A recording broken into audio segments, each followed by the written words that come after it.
wanting to watch you watch me.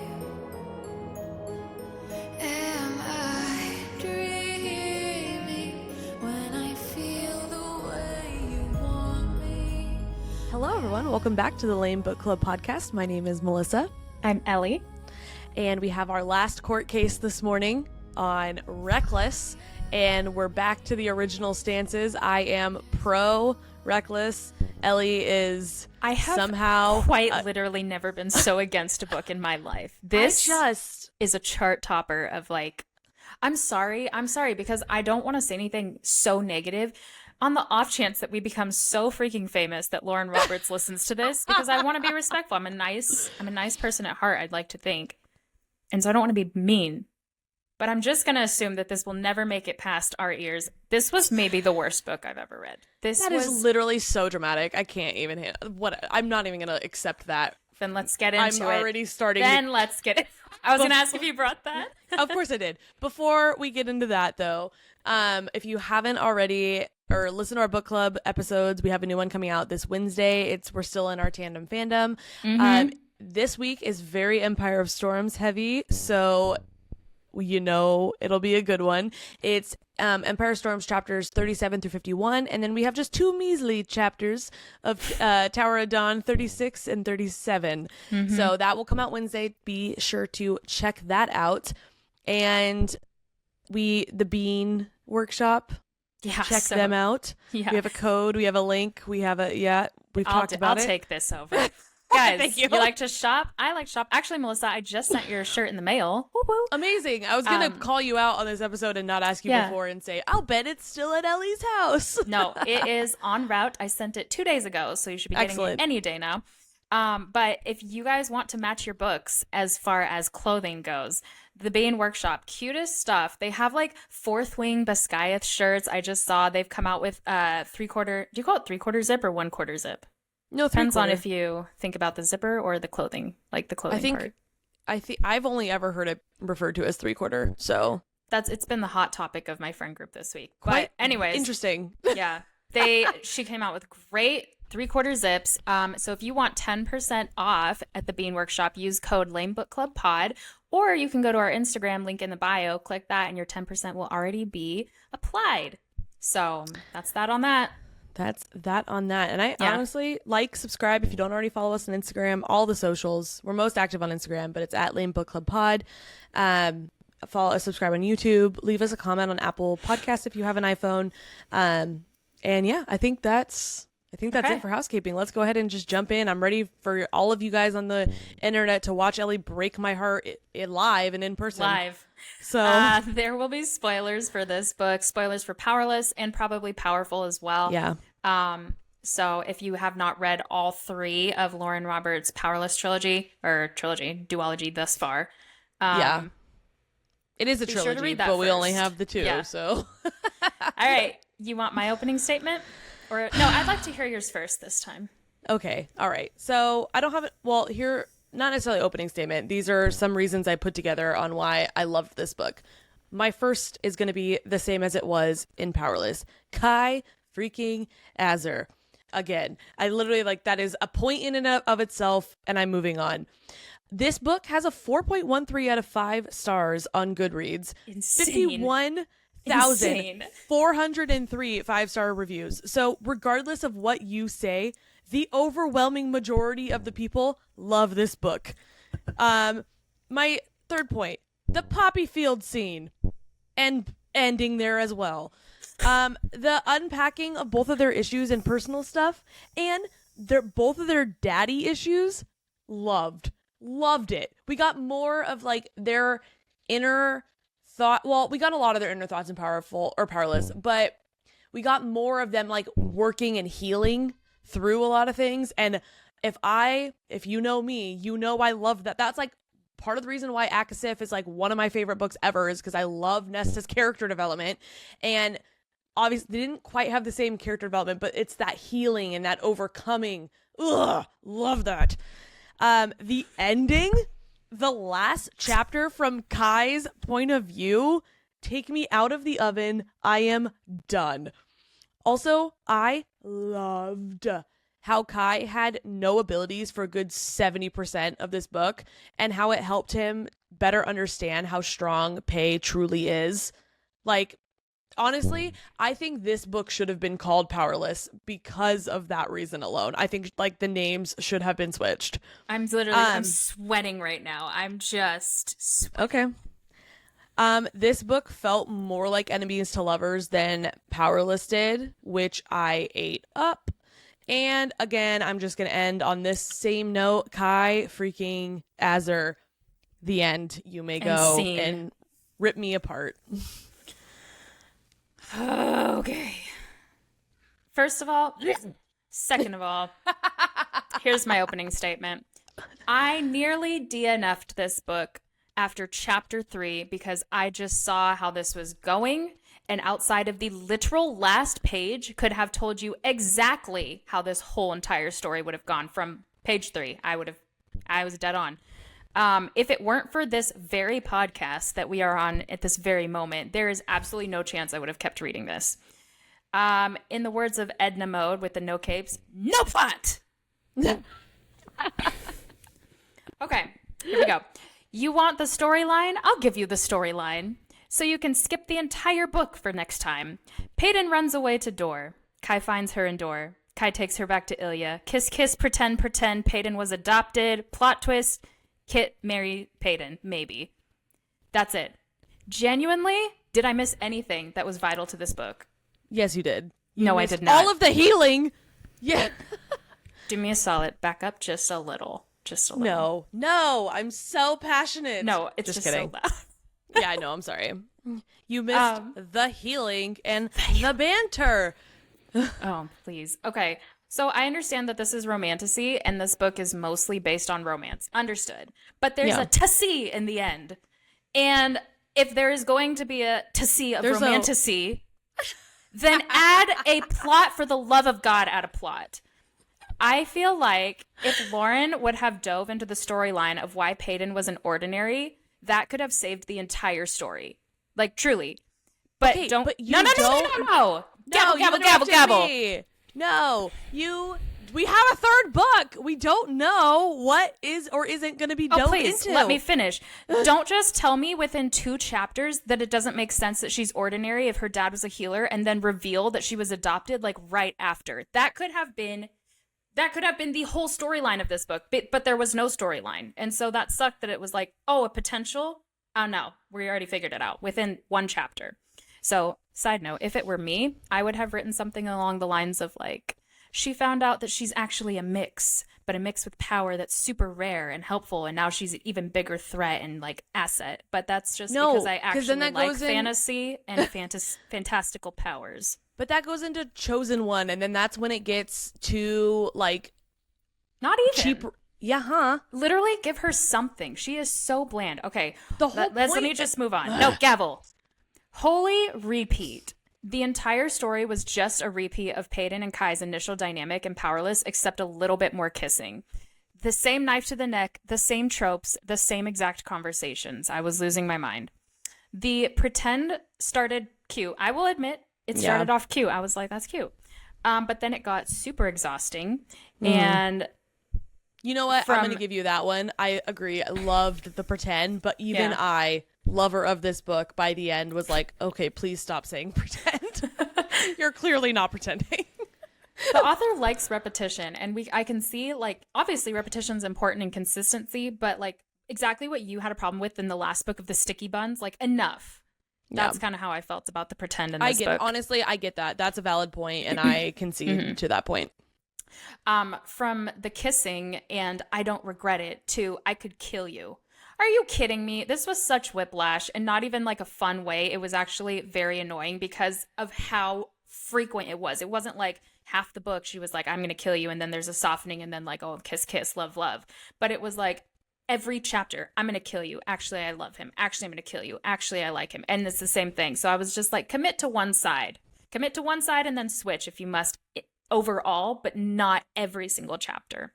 So for me, the real underlying issue is that it's personally an insanely unbelievable dynamic, because you're not going to sit here and make out and save someone's life from the drowning and whatever, and then actually convince yourself that you could still kill them. Please. Oh my goodness. I roll so hard. First off, you're not in that scenario. Second of all, this is obviously not real. Third of all, absolutely makes sense if the end goal is like, whatever, I'm not even getting into it. I just fully disagree with what you just said. I think I wrote a bad word, so I'm not going to repeat it here. I was just so passionate in here. But absolutely what? Why does no one have any perspective in this book? Like, you killed the king, and Kai's like, this is my father. Guy, you literally complain about how much you hated him and what he did and how he was never a father to you and he forced you to become a monster. Do not compare that death to Peyton's dad. And also, you have literally no grounds to stand on outside of like a mindless lemming of submission to whoever. It's true. There's no perspective there. There's no perspective. Even in the end, he was like, actually, I'm jealous I wasn't the one to kill him. Well, then why didn't you know that 40, how many chapters are in here? From chapter 1. Oh my gosh, you of all people are the first to know that a relationship with parents are complicated things.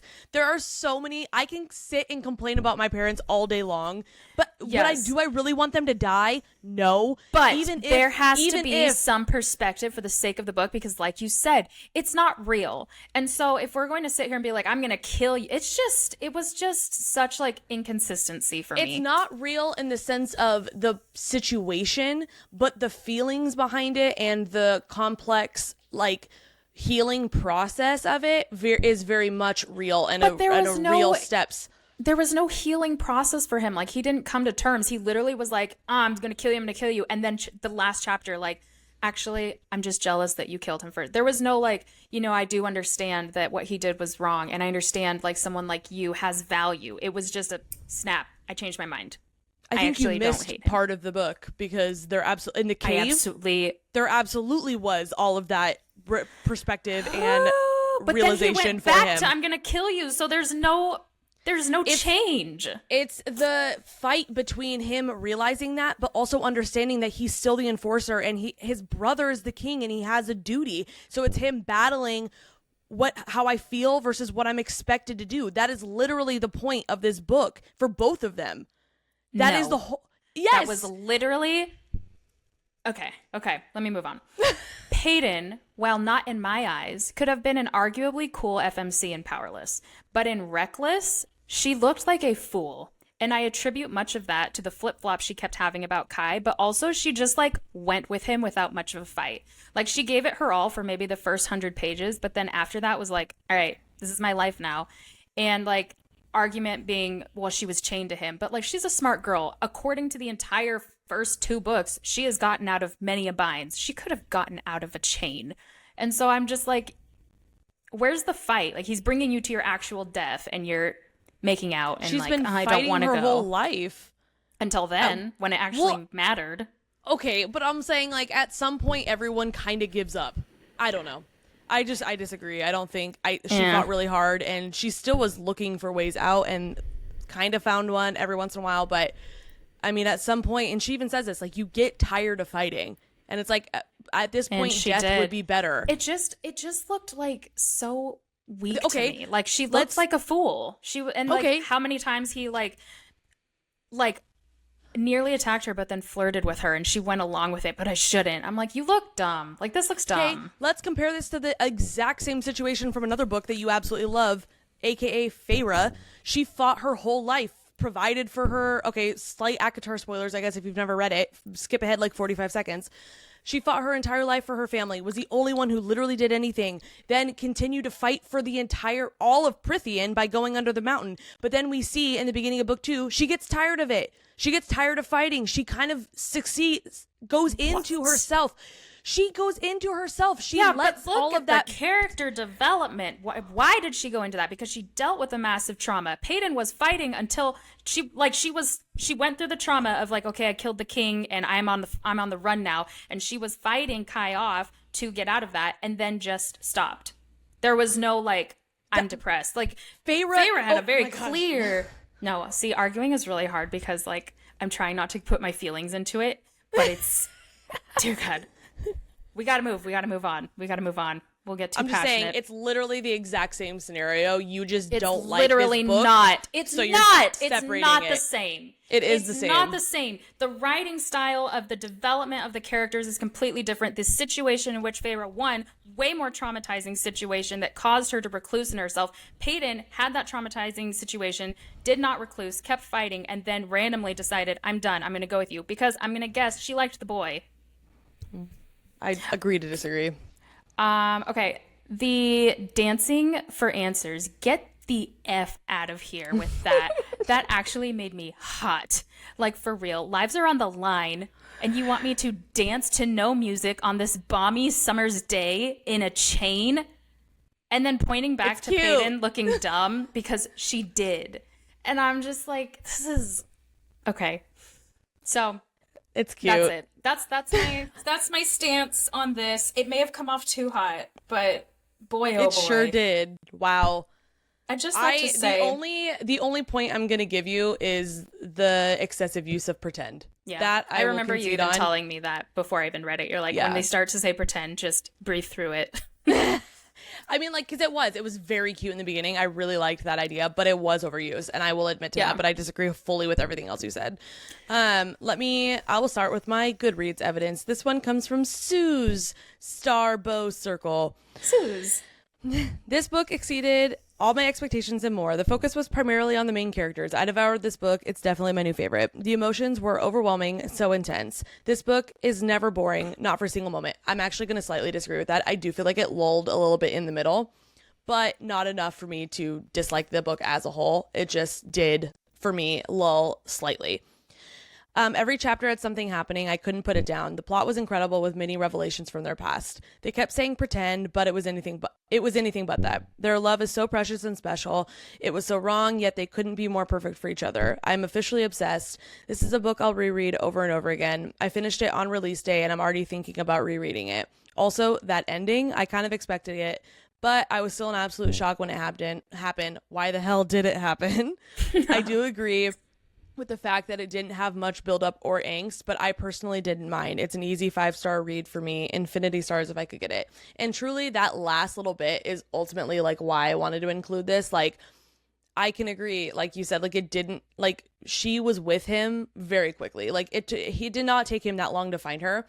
But this is book 2. Like, I didn't need that buildup or anything in this second book because we got a lot of tension and everything in the first book. So I personally did not need that for this book. And so it didn't bother me like how quickly I wanted their banter. I wanted them to be together as much as possible. So I was like okay with him finding her as quickly as he did.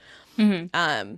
But I also realized that that's very much my personal opinion and not everyone agrees with that. And that's perfectly fine. Do you want to go on my next one, or do you want to go into yours, or do you want to counter argue anything I just said?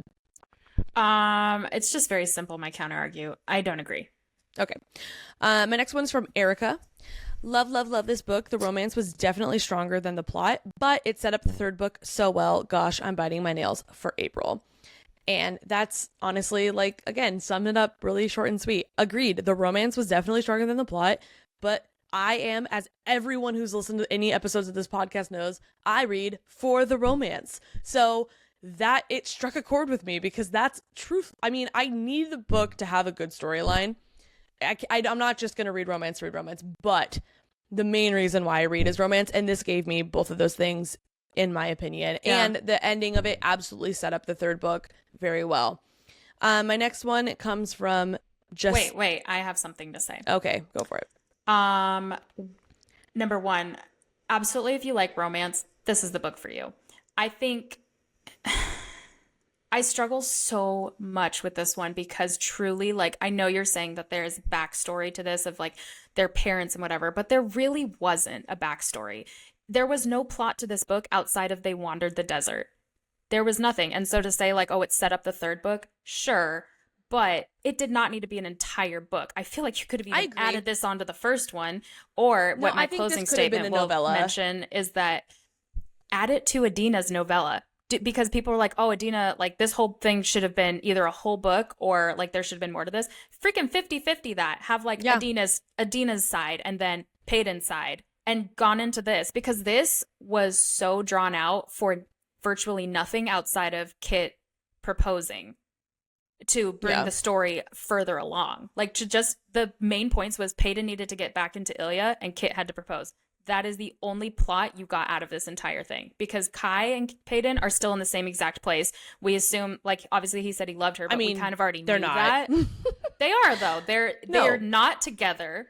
They're not together, which is exactly where they ended in the first one. And you knew that they would end up being together. And just like now, you know they're probably going to end up being together. But as individuals, they're not the same. And their journey that they took was needed for their character development that's continuing to happen. So I agree with what you said. I mean, obviously I don't think this could have happened at the same time as Adina's story, because that's happening in tandem with Powerless. Right. So it couldn't have been in the same book, but I agree that this could have been shorter. I agree it would have been finicky writing, but I do think that this should not have been a book. In general. It could have been a novella. And because people had an issue with like, oh, Adina's either should have been a full book or just not done in general.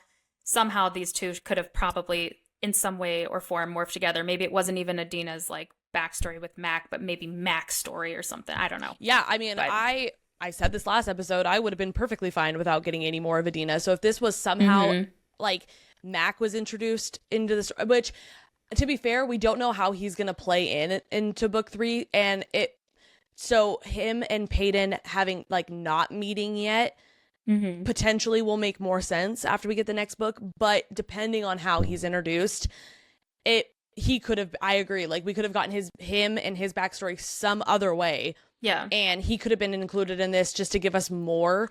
I totally agree. Like, I think that's true. And I mean, I already said this, it did lull for me a little bit, so it could have been shorter. It maybe could have been a novella, but I don't think it was pointless, and I don't think that we didn't need it. Like, I do think that individually their characters needed it, and I'm gonna go into this. Well, I have a point to that in my closing statement. But anyways, my next evidence comes from the letter A. Peyton and Kai are my Roman Empire. I'm officially obsessed. They are so precious. And the way Kai was always comforting Pei when she didn't realize what he was doing was super cute. They are so undeniably perfect for each other. Also, special mention to the one bed trope that we got. OMG, I was eating it up. Lauren, I said it last time, but I mean it 100% this time. If we don't get a happy ending, I'm going to stop believing in true love. Oh, 5 stars for that review, but it was. Don't agree. Okay. Well, and then I have one more. It comes from Alexis Leanne. I don't care what anyone else has to say. I love this book. Was there that much of a plot? No, not really. Did they have the same conversation like 10 times? Yeah. But I still ate it up. The banter. Pei and Kai. I read it so fast and loved it so much. Reckless is for the romance girlies, and Lauren Roberts can do no wrong. That one really just like summed up everything for me. So yeah, that's good. Yeah. Okay, here's mine on the more pessimistic side. This comes from Clace, Goodreads. I can't even start at how tropey it was. Like, surely you cannot write all the tropes in this book and expect all of them to hit the readers the same way. It just got so claustrophobic in there. Wasn't this supposed to be enemies to lovers? What I read was definitely not enemies to love. It was two people being in denial, like the constant push and pull was fun at the beginning, but it got so tedious because it was the same thing repeated until the end, and I wanted to scream at them. And I truly felt the same. Yeah, I don't know. I disagree about the first part, the tropey part, because I mean, again, books are subjective. Like, some people like it, some people don't. This person clearly did it, and that's fine.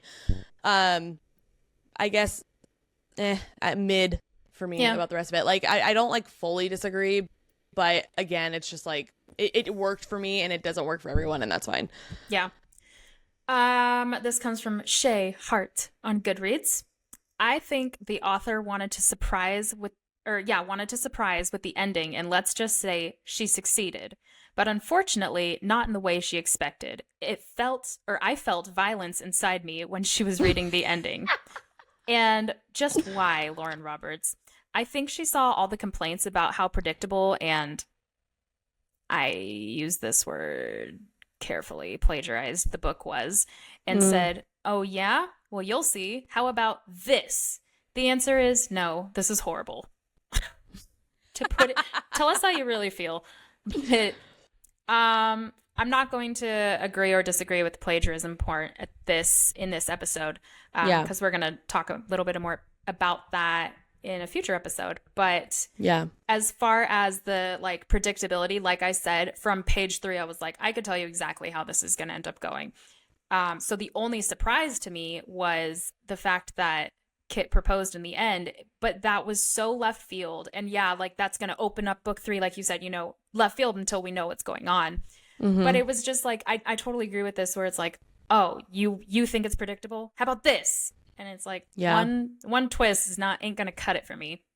Okay. And so Effie from Goodreads, there's a serious lack of differentiation between the POVs. They both sound exactly the same, with the incessant back and forth of I shouldn't want them, but I do nonsense. And so for me personally, Ellie, that's it. It's like I wasn't getting enough spices out of a recipe. There's not enough dimension. I was reading the same monologue twice, and the characters need to have very different personalities for me to be like, that is believable. Like they're both dealing with something different. They were both dealing with almost the exact same thing. Specifically, this person killed my dad, but I like it a lot. So yeah, I get that. I think there's a lot of truth to that. So I agree with that point. Thank you. Thanks. All right, guys. So closing argument. Free game. All right. I'm going to go first, if that's okay. Go ahead. I've said this already, but I'm saying it again. Reading is subjective. Not every book is going to be 5 stars for everyone. But based on the total reviews on Goodreads and the overall majority liking this book, like I mentioned earlier, I'd say this one is a winner. I love the way Lauren writes so much. It is poetic. I've said that before, and I will continue to say it. This book isn't perfect by any means, but it still had me giggling, kicking my feet, and jaw-dropping to the floor, and crying, both good and bad, all throughout. Lauren herself said this book is more about developing the foundation of romance between Kai and Pei before things get crazy in book 3. And that's ultimately, like, really what I wanted to point out. Like, this is a trilogy. The author herself said that this book is setting up for book 3. Like, this is going to be more about Pei and Kai. That is the whole point of this book, developing them and their backstory and their relationship, so that when, for lack of a better term, shit hits the fan in book 3, we have all of this already, and she doesn't have to include anything like that in the next book. Yeah. And I personally cannot wait until April to read Fearless. So does that mean that a book shouldn't still have a plot? No. But all that means is it's not going to be as action-packed and or crazy story building as the first one was, because of whatever she's planning on happening in the third book. And I think the way she ended this book is perfectly setting up for craziness in the next book. I will say I am happy they're back in Ilya, because obviously that's where the drama and action is. But that's it. So my closing argument is no good. No plot, no good. But for real, this book should have been a duology, not a trilogy, in my opinion. We did not need this, or even, like, as in Powerless, Fearless. Yeah. This really did not need to be a thing. Or like you said, add it as a novella. We didn't really need Adina's backstory. While I really liked it, for me, write a second series or second book apart from all of this and make that a new character in, like, her story. This didn't need to be part of this. Make this the novella to develop the feelings and get the backstory. I really think that would have helped, because then I wouldn't have, like, I don't know, while I still think that something needs a plot, a novella I take a little less seriously than an actual second portion of the book, because I expect the plot to continue. So my opinion, do the novella or make it a 50-50 situation of Adina's side quest mixed with this for a complete second book. And I think that would have really helped the readers, specifically the ones who love plot more than romance, which is someone like me. So ultimately, I think now that we're at the end of this 3-book situation from Lauren, if you value plot more than romance, I do not think you're going to love these books. But if you value romance as much as plot, if not more, I think you will like this, which is the point of romantasy. It's all about the romance mixed with like a little bit of magic. But for me, I struggled. And I think, again, it's because I came off of like intense fantasy reading from like Brandon Sanderson to this. It was a steep jump, as someone said in the comments. I had to agree with that. Yeah. Yeah. While I don't agree, because I like it. Like, I don't necessarily agree that this book wasn't good.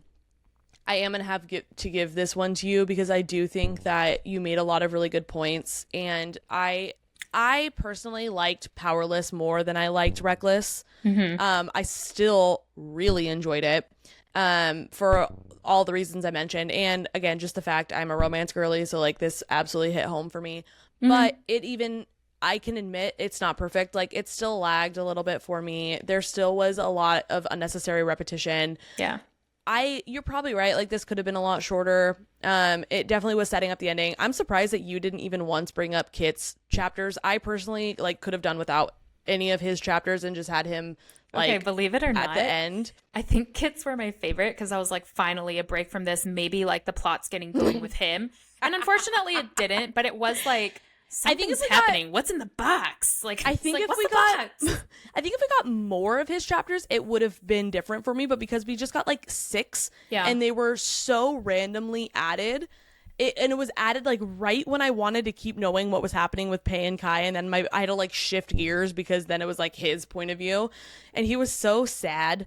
I mean. I don't know. I just for me, like we either needed more of him or just none at all until the very end. That I actually for me, like feel like his character development is maybe my favorite part of this whole thing because he's actually developing, because it seemed to me like he was actually going mad trying to convince himself that he wasn't writing these letters and like staying in his room. I really liked the aspect of like he's really trying to play it off like he's cool, but I think he's actually using his mind. And so it was kind of up to us to determine, is he or is he not? That I did like that part of the book. So I didn't mind his chapters. I like his character development too, and I actually I definitely like his character. I like that. I mean, I love and I've said this in all of our ACOTAR books and stuff too. I love a villain that we can all buy into. Yeah. And we have seen him be the good guy, and we've seen his turmoil, and so like him, I mean, it's really setting it up for him to be maybe not like the ultimate villain. And I also do think that even if he is like quote unquote the bad guy, he's going to have some kind of come to Jesus moment and like save the day or something at the end. Like, I don't think he's going to be end game bad guy, but I like that it's believable. Like I buy into it because I understand where he's coming from. He got used. Yeah, absolutely. Like I would be pissed too. So like, who wouldn't? I really like his character development. I just needed either more of it or less of it. Like the amount of him that we got in this book was just enough to throw me off, but not enough for me to be invested. Yeah. So that was. You want to know a little plot twist for me? One character I really am like enamored with is the Queen, because she loved this monster king, but he was soft-hearted to her. Like he was a totally different person around her. And so I'm curious why, outside of just like, I love you, like I feel like you can't really switch that off. Yeah. Yeah. What's up with her? Does she know more? And now she's on her deathbed, and I'm like, I feel like we need to get more information out of her before she's gone. Well, and can we also just bring up the fact? Can we also just bring up the fact that she lost a daughter and did not put, as far as we know, didn't put up a fight when her husband refused to allow her to be buried with the rest of the royals? Are you freaking kidding me? If I was her, I would leave that man so fast. I don't care. Like the fact saying like, oh, but she loved him. I would fall out of love if my husband was so disrespectful of the fact that I like not only to our child that we lost, but like to me being the mother of a person who like lost a child, and to not even acknowledge her existence. The kingdom doesn't even know she was alive. She's a miracle kid. Like she shouldn't have made it as long as she did. And you're telling me that he didn't even tell anyone about her because he thought it would make their family look weak? Oh my gosh. I would have left him so fast. I can't. So, like, you're right. Like, I was she Stockholm syndromed? Was she brainwashed? Like, I know. How we is need it to even... know more because yeah, no one in their right mind is just like, cool. exactly. So and I love you so much. So I'm just gonna excuse was she all plotting? of this. Was she really just that like brainwashed and in love? I need or to honestly, know. Like stupid. Yeah. Like, so it really is like, I feel like where I least expect it, where people maybe least expect that I would actually be into this book, it's those characters where I'm like, what's up with Kit? What's up with the Queen? Yeah. Kai and Peyton, nah. But everybody else, I love them so much. I need to know. So that's that. We did that it on that. Yeah. We did. And obviously, you guys can still chime in, let us know what your thoughts are, but I do think I'm gonna have to give this one to Ellie. She didn't change my opinion on the book, but I do think you had better points as to why it wasn't a good book versus me having everything that I said is just like, well, I liked it. So like, I think your points were a lot better than mine, even though I still like the book, and you didn't change my opinion on not liking it, but you had a better argument in my opinion, so I feel like you won this case. And that's hit the gavel. Case closed. Okay. Sentence to jail.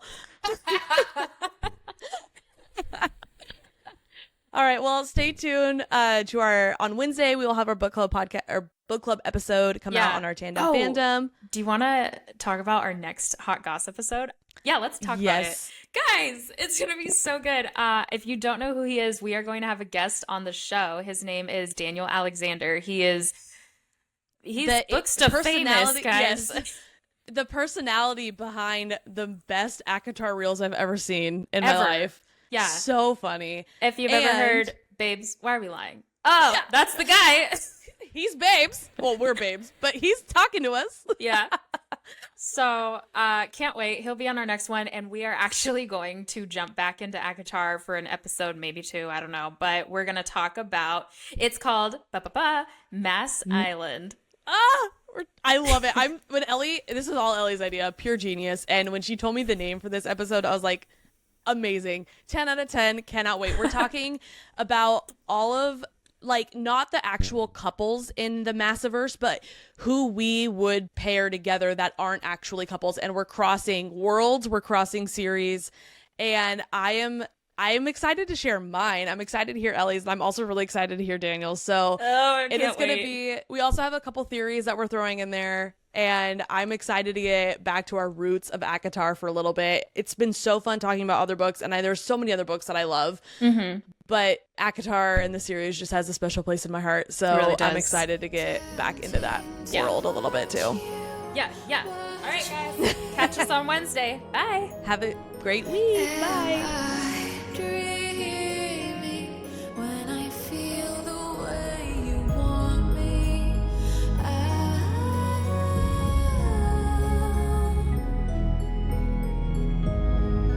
Fire me inside. There's a war in my mind. Reverence in your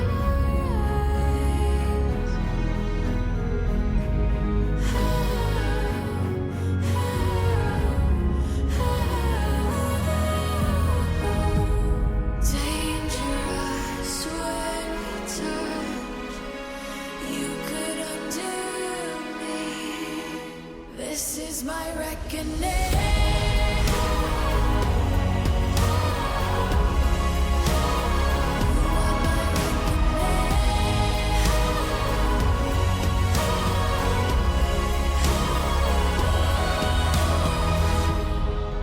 It's a fine